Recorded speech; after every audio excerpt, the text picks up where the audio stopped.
تحية من عند الله عليكم مباركة طيبة، مع الدليل 16 من الأدلة على الفرق بين ربنا في المصحف وبين الله سبحانه.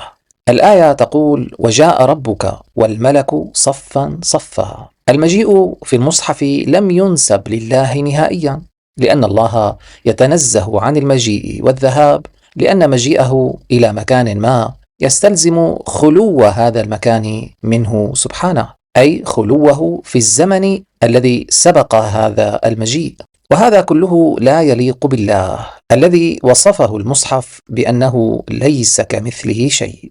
هذه الآية التي توسعنا في شرحها كثيرا في حلقة متخصصة، لذلك تمت نسبة المجيء في آية وجاء ربك إلى ربنا جبرائيل. وهذه الآية وأمثالها حيرت المفسرين التراثيين، وبما أنهم مثلنا يؤمنون بأن الله ليس كمثله شيء، فحاولوا أن يوجدوا مخرجا ويضيفوا كلمة من عندهم للآية ليحلوا المشكلة، فتصبح مثلا وجاء أمر ربك بدلا من جاء ربك، وذلك بهدف أن يتهربوا من مشكلة التجسيم الواضحة في الآية.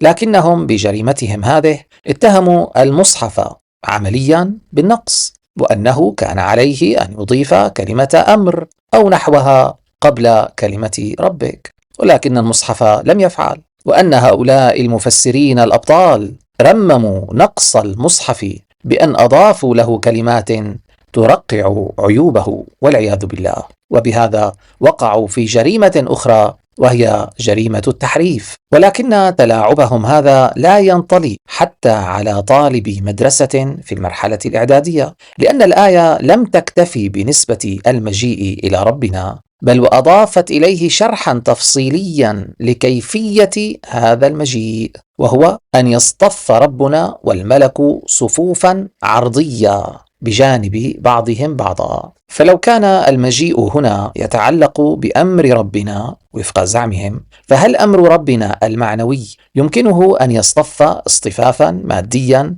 بجانب مجموعة الملك؟ لقد جعلوا من أنفسهم مثار سخرية بتفاسيرهم هذه. ولقد سردنا الأدلة الكثيرة من قبل على أن كلمة صفا إنما تعني الاصطفاف العرضي، ونذكركم بواحد من هذه الأدلة الآن، وهو تناصح السحرة فيما بينهم بقولهم: فأجمعوا كيدكم ثم أتوا صفا. فالسحرة عندما وقفوا كي يرموا حبالهم لتتحرك كالأفاعي، فليس من المعقول إطلاقا أنهم كانوا يقفون وراء بعضهم، لأنهم عندئذ سيلقون الحبال على رؤوس بعضهم وليس على الساحة التي يتجمهر حولها الناس، فبالتأكيد كانوا يقفون بجانب بعضهم، أي باصطفاف عرضي. كما أثبتنا من قبل أن تكرار كلمة صفا في قوله وجاء ربك والملك صفا صفا إنما سببها أن ربنا هو القائد لأفراد من مجموعة الملك، وكل ملك هو قائد لأفراد من الملائكة، لذلك كل ملك مع الملائكة المؤتمرين بأمره يشكلون صفا مستقلا، ووفق أعداد الملك تكون أعداد تلك الصفوف.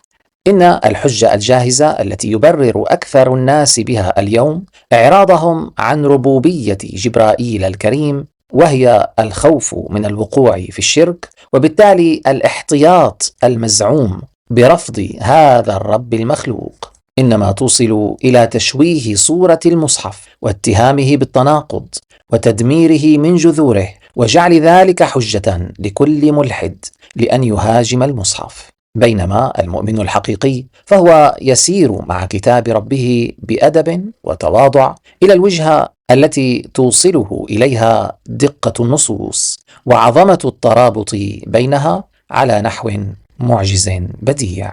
والحمد لله رب العالمين.